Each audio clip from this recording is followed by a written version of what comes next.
In terms of innovation and style, Boris Kaufman has to be very, very highly placed in the pantheon of cinematographers. Certainly, to most cinematographers today, he's a name that's known, a name that's respected, but whose work is not really individualized.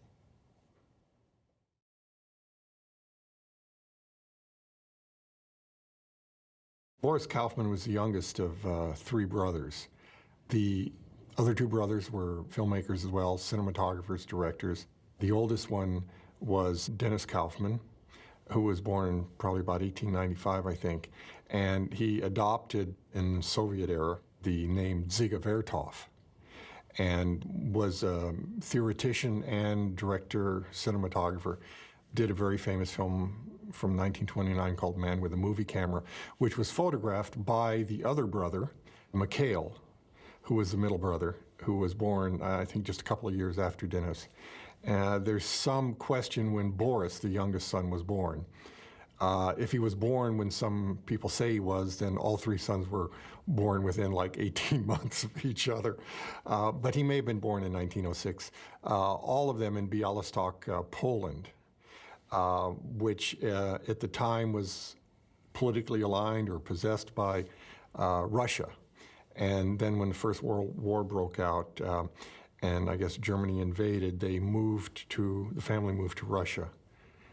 And the two older brothers stayed, became very involved with the beginning of the Soviet-era film industry, became filmmakers and theoreticians and taught. And Boris ended up being sent to Paris, and he studied at the Sorbonne.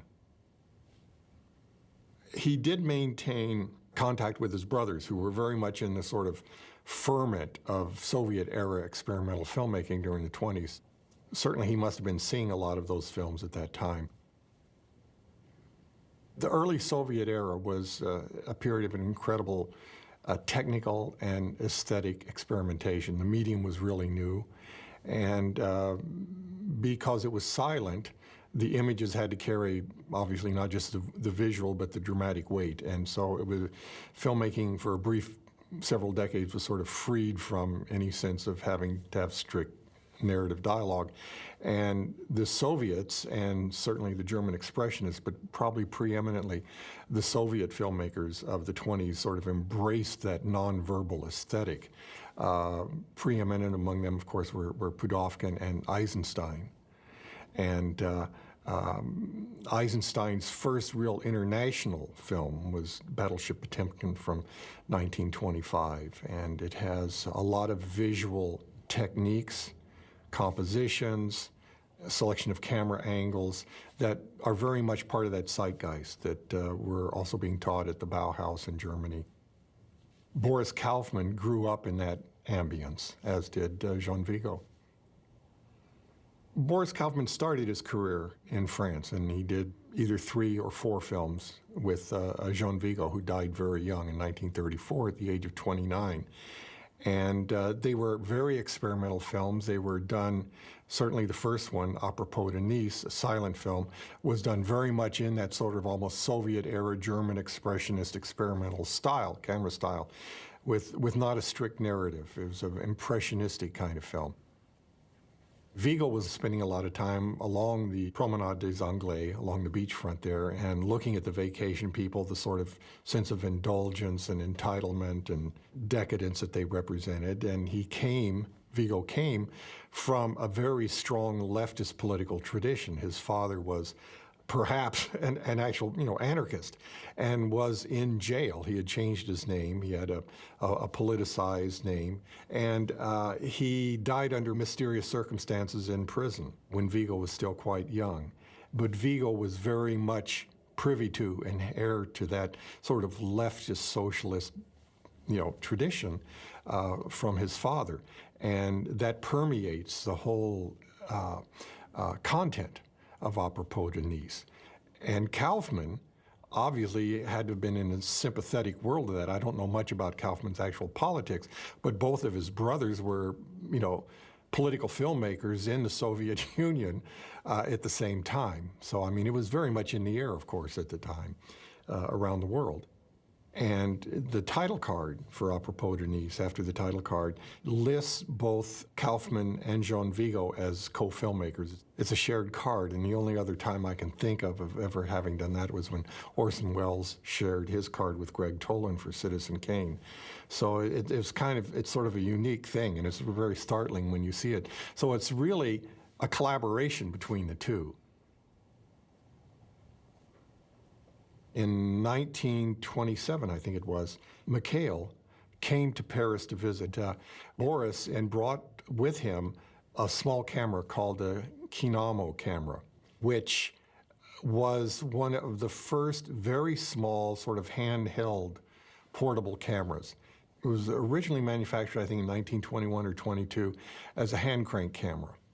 And then a few years later, by 1925, I think they'd put in a spring, a wound spring. And it was very unusual in that it was extremely lightweight.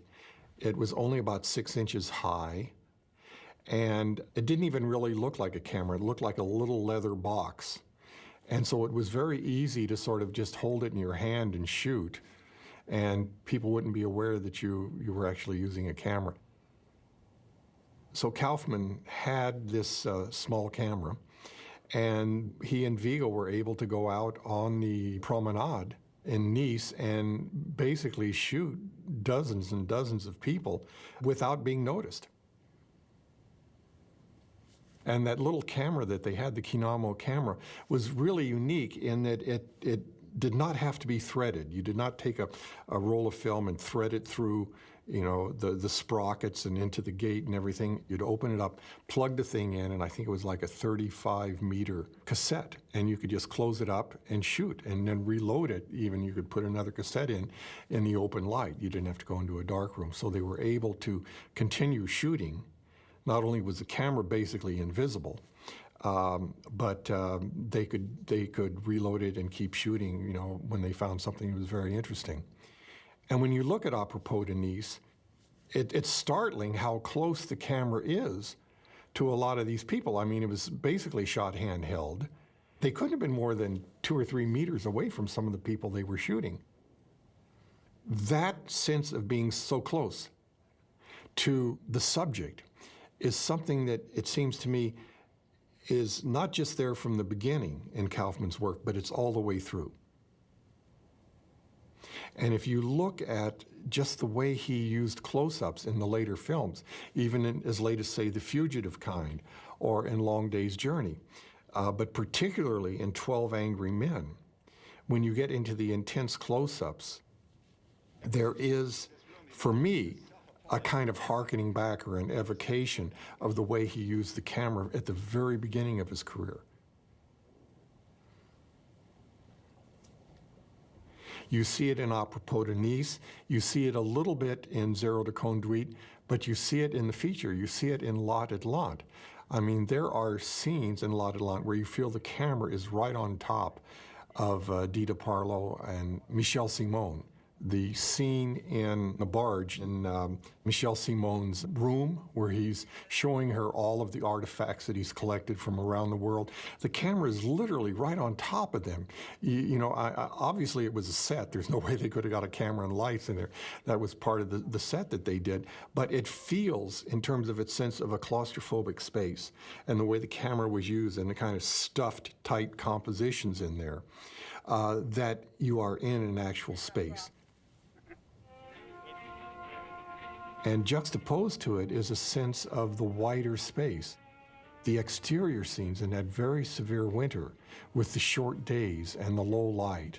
There's that magic hour nighttime sequence in the fog when Dita Parlo, still in her wedding dress, is walking along the barge like, a visionary angel or something. Incredibly poetic.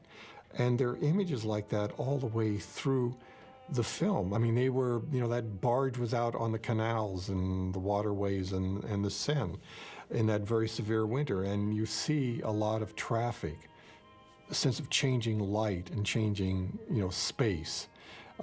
It almost has a documentary feel. And that sense of light and dark is a strong element all the way through Kaufman's work. You see it even in something as a documentary like À propos de Nice.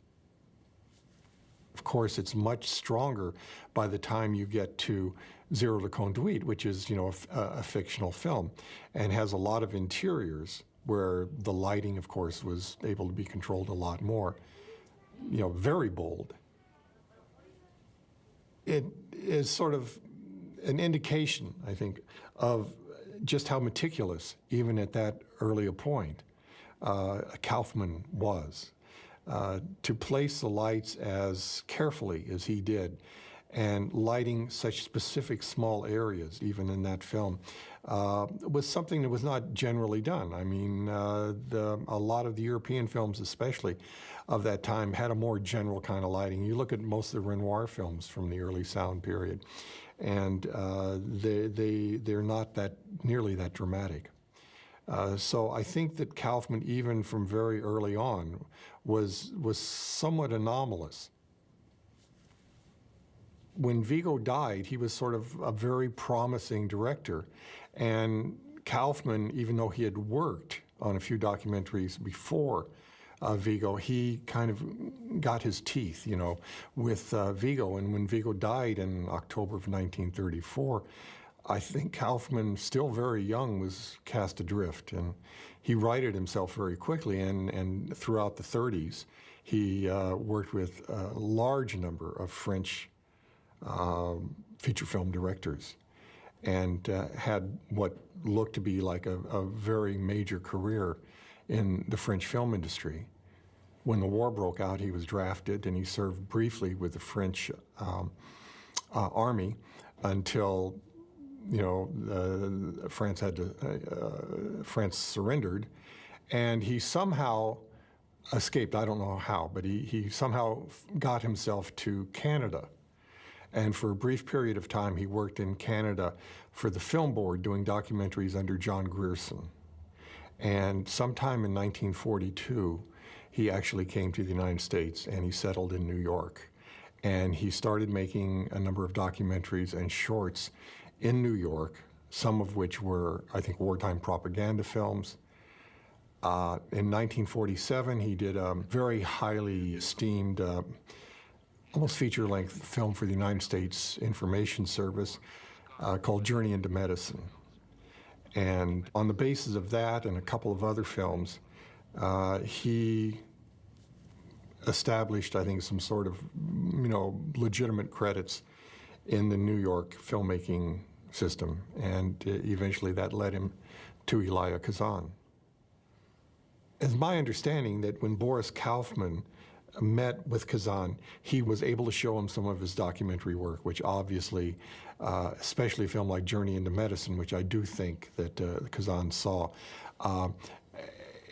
shows great sophistication in its lighting, and yet it has a documentary reality to it. And I think that combination of documentary reality and controlled stylization and lighting technique appealed to him very, very much. The lack of proper medical care when they were young.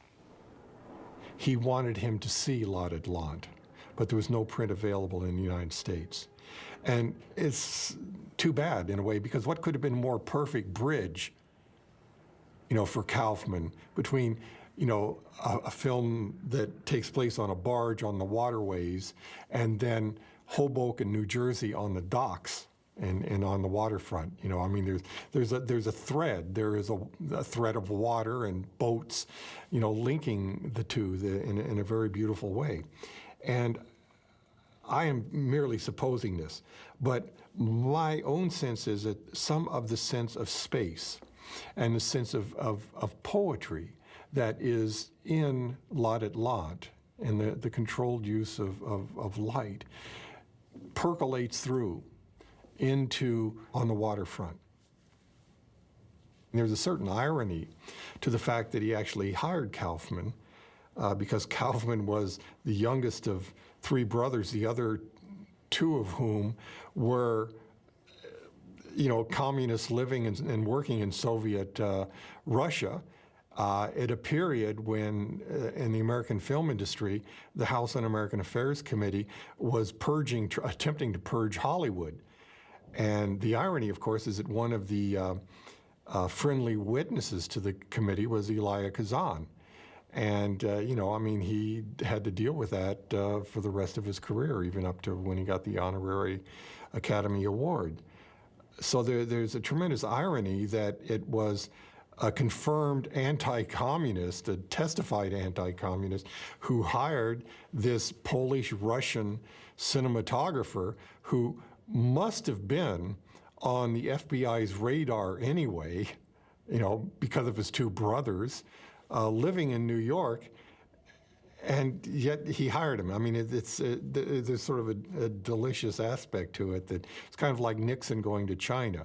It took somebody like Kazan to give an outsider like Boris Kaufman the ability to jump into the American feature film mainstream. And jump in he did. It turned out that was his first American studio feature film on the waterfront. And he got a nomination and subsequently got an Academy Award for that. He stayed in New York. As far as I know, he never actually came to Hollywood. He never shot a film outside of New York. Even The Fugitive Kind, which nominally takes place in Mississippi, was shot, very close to New York City. He was a real New Yorker. He lived in the Village. He lived on West 9th Street. And he had an accent. From what I've been told by several actors who have worked with him, he was very quiet, methodical. He was not a self-promoter. He was very focused on his work, obviously. There's a very strong European aesthetic in his work, which has nothing to do with the American studio tradition. In other words, we think of American cinematography from the 30s, 40s as having a certain style. There's a certain MGM style, a Warner Brothers grittier style, a kind of, romantic sort of very gauzy style. We think of Paramount films during the 30s, a lot of them. And there were certain American cameramen who were under contract to specific studios during those days, like Shamroy had a long-term contract with 20th Century Fox. And there were sort of house styles, not just in terms of the cinematography, but in terms of costumes, in terms of subject matter even. And Kaufman was totally outside that world. So Boris Kaufman sort of worked within his own sort of very small and very intense pressure cooker. And that pressure cooker had a lot to do with intense theatrical drama that either came directly from theater pieces or had a kind of theatrical quality to them. For example, Baby Doll was an original screenplay that Tennessee Williams did, but the film itself feels like a theater piece. In terms of just the formality of the dialogue. It's a lower depths kind of environment, like Fugitive Kind, but it has its own kind of like dark, down and out poetry to it. He photographed 7 films for Sidney Lumet and 3 films for Elia Kazan. And that constitutes a large percentage of his known body of work. So it was a very sort of tightly, kind of a nuclear kind of environment that he worked in. It was very compact and very tight and very intense. And I can't think of another cinematographer working in American mainstream films that was that specific in terms of the kind of films he did, the nature of the films, and then also in terms of the physical, aesthetic way that he worked with lighting and the use of the camera. It was very, very individual. The sense of physical space, streets, buildings, and everything, I think have always been very important to the way Kaufman worked. In the New York films, for example, what we normally think of as establishing shots of buildings, skylines, and things like that, they're not normal shots. They're intensely present and dramatic. Hot highlights and dark shadows, real chiaroscuro and everything. The city feels almost like a character. That is something that I think Kaufman did everywhere. At the beginning of 12 Angry Men, the few opening shots, the exterior establishing shot, of the court building, the shot from inside, coming from the rotunda up to the walkway and with people crossing, and then panning over and going down the hallway to the jury room. I mean, it seems like, well, it's sort of throwaway, but it's really not, because there's a tremendous sense of animation. And in 12 Angry Men, when you get inside the jury room, the opening shot itself is absolutely startling. Now, part of it is very theatrical in terms of the staging. You're introduced to all of the characters, but the way the camera is used to do that and the moves that happen are really extraordinary.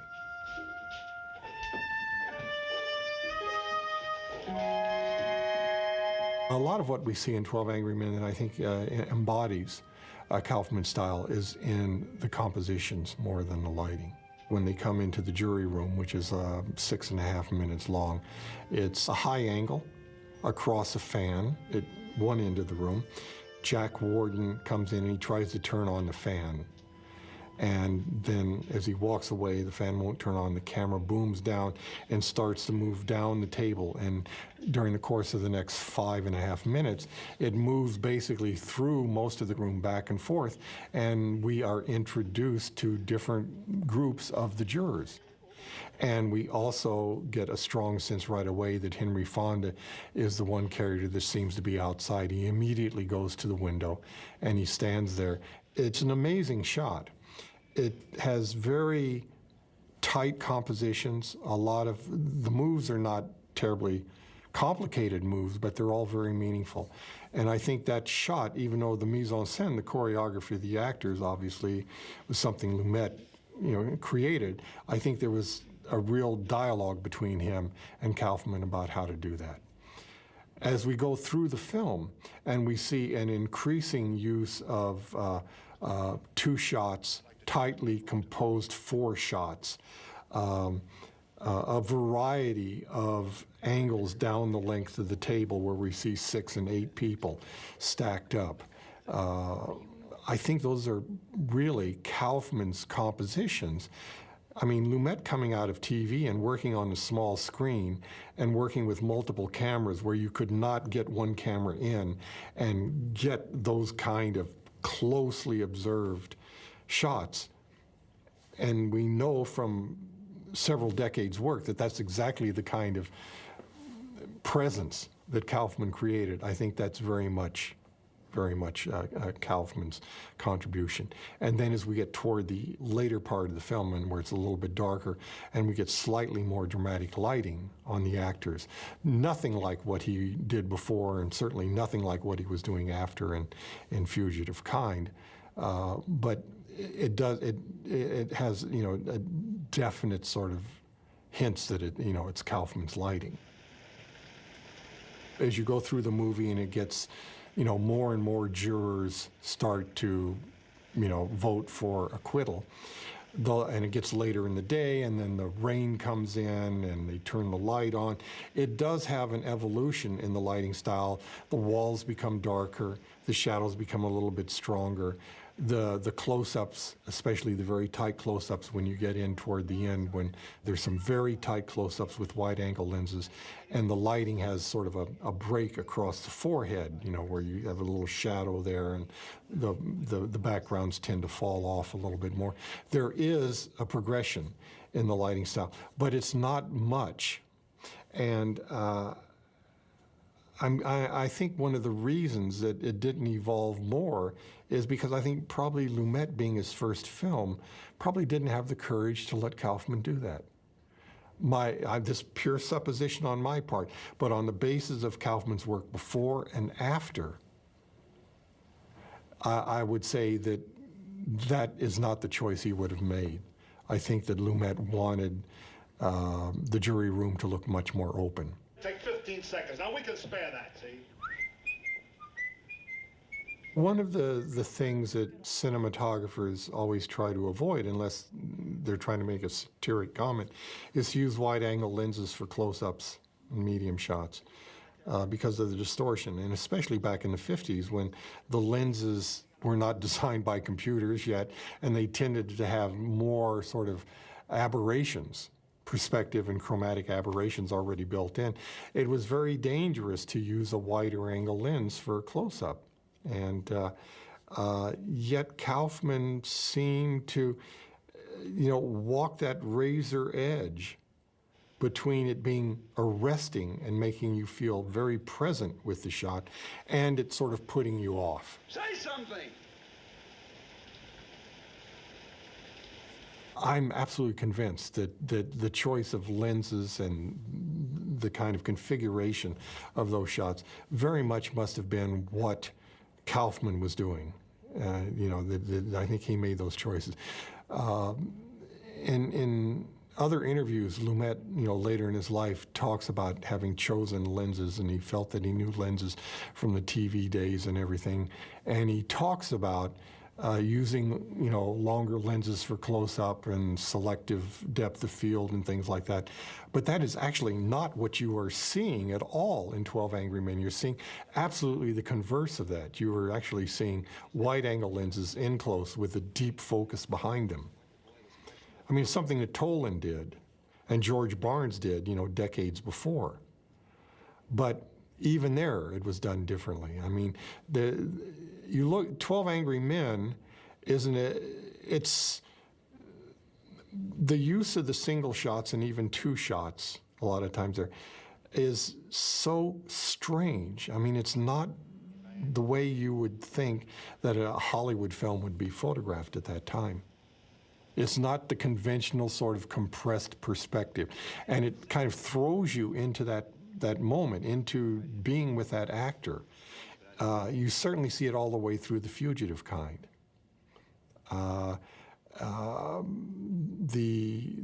close-ups of Anna Magnani and of Brando in there. He uses a little diffusion on her sometimes, you cut and you see just a slight sense of diffusion, but they're not flattering long lens portrait lenses that he used. The camera's in very close to them. Fugitive Kind is such a standalone film. I can't think of anything else like it in sort of the canon of American studio films. And I think it's one reason why it failed so miserably at the time of the release. I think it was so against the tenor of the times that people did not know what to make of it.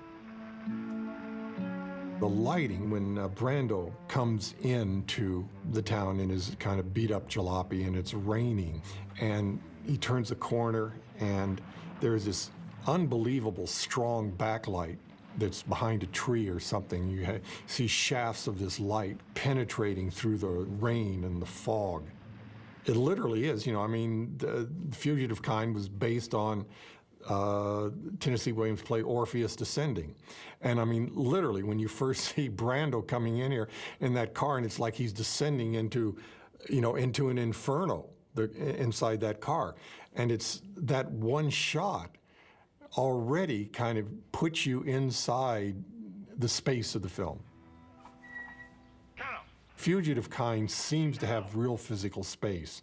The cars, the general store, so much of it looks and feels like a gritty, sort of small southern space.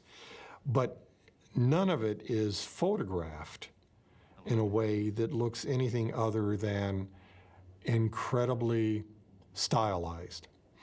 I think there is an evolution in Boris Kaufman's lighting, particularly. I mean, the compositions, there's, very dramatic compositions, the kind we find all the way through his career. But the lighting has evolved from film to film to the most refined and specific kind of use of almost dots of light. I mean, some of the night scenes, a character, Brando, will move 2 or 3 inches, or Magnani will move 2 or 3 inches out of one light into another light. And even some of the close-ups that are static, there is such a small nimbus of light around the face. The forehead, the hair will be dark, the neckline will be dark, or if there's light there, there'll be a hard bar shadow cut through it. The back walls will have a hard, almost film noir cut through them. Very controlled lighting that you would think would make it seem so artificial.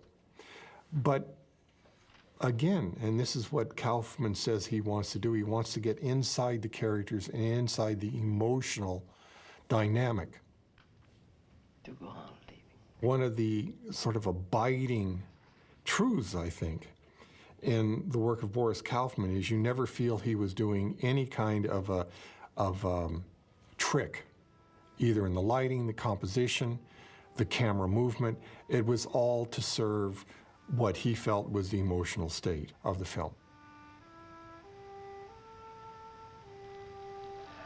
And because these characters are sort of basically so overheated and so dramatic and urgent in their needs, that the lighting serves that. I mean, if the lighting had been more realistic, if the lighting had been more documentary, if the day scenes in the store even had actually had window light coming in so you felt the outside. You never feel the outside light coming in that store. I mean, obviously it was a set, but it's lit from inside, you know, there's nothing real about it.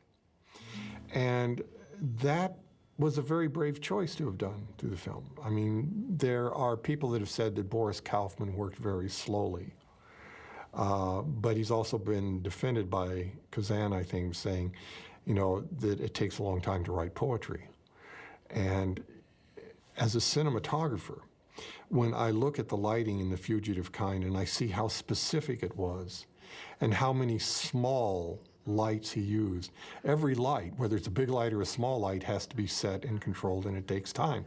And if you're lighting with 2 lights or 3 lights, fairly large lights, and you cut them in a certain way to control them a little bit, that's working a lot faster than if you're working with 15 or 20 or 25 lights. And I think in a lot of these scenes, Kaufman was working with dozens of lights. Just small little things that were snooted just to get a little, just a small, you know, just a small nimbus of light. And there are a couple of scenes where he is so in control of the light and essentially wants the light to make such a contribution that he actually changes the light within the shot. And Lumet has talked about that in an interview. And the first time is the night that Brando has come back from the juke joint, and there are lights on in the store, but there's a lot of darkness, a lot of shadow, and very controlled light. There's a hard cross light on a Magnani. You know, a lot of times it's just a little nimbus of circle of light. Other times it's a cross light, and it changes. Even within the scene, her key light and Brando's key light will change, not dimming from one light to another, but as you change the angles, instead of maintaining a consistent key, the key itself will change, which is a very deliberate device, obviously, that Kaufman is doing. And there's a scene as Brando is talking to her in this long scene where he's standing up against, behind him, it's a low angle, and there's a wall behind there with windows. And Brando starts to tell the story about what his life is like, that he's really a bird that can't land. And it's a beautiful Tennessee Williams sort of monologue, which could have been absolutely deadly. But within the shot, as you're watching it, the light starts to go out on Brando and his face gets darker, and the glass from behind, the walls behind him get darker as well, but the glass starts to light, and there's light coming through the glass, and then a light comes up on Brando's face. It's totally unreal, you know. And this was obviously something, and Lumet admits that he didn't know that Kaufman was going to do this. This was something Kaufman had planned. And when Lumet expressed certain anxiety about it, he said, we're going to do it again. And he wouldn't tell Lumet exactly when he did it, but later, toward the end of the film, when there's a reverse light change on her, where she started in the dark, and the light comes up on her, and the wall behind her slowly gets to be lit. And at first you think maybe it's just, you know, a street light effect, a headlight effect from a car that's passing or something. No, it's just a light change that he dimmed up in the shot. And those are 2 of the ones that Lumet talks about. There are other smaller ones that are more subtle, I think, throughout the film. I mean, I think that there are a lot of dimming effects that are going on all the way through the film. Vittorio Storaro talks a lot about using dimmer boards and doing light dimming effects as the camera moves around. Well, Kaufman was doing them in Fugitive Kind within the shot without changing the axis or the angle, and you can actually see them. They're very small changes. I took nobody with me, not a soul. I think looking at it now, there is such an integration. I think the cinematography, the performances, the absolute poetry in the screenplay itself are all of a piece. It seems to me a film that is as bold and as daring in everything that it does as The Fugitive Kind is really ripe for reevaluation.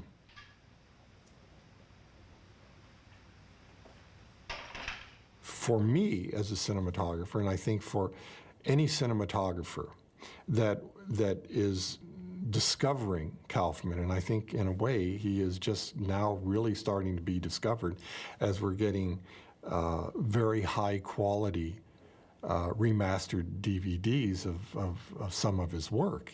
It's earlier versions of it have suffered visually. Now we're actually seeing how strong, how beautiful and poetic the work is. I think he is standing out in a very individual way as an artist. And the work still seems so fresh and so new. It's so different than what other cinematographers were doing at the same time. And I think one of the reasons it's so individual is obviously because of who he was, his character as a human being, I think his aesthetic training, obviously, but that he was not part of, what can I say, he was an outsider. I think he was even an outsider in France. I mean, he came from Poland and grew up a little bit in Russia. He went to France as a young man. He worked there for, 12 or 15 years, became a war refugee, was in Canada. He came to the United States, struggled in New York for a number of years. I don't know that he was sort of a man without a country in an odd way. And I think it helped prepare the ground, or it was fertile soil for him to have a very specific and a very individual aesthetic. He wasn't part of a group or part of a larger body like a lot of the Hollywood or even some of the New York cinematographers were. I think in a lot of ways he was sort of a world unto himself.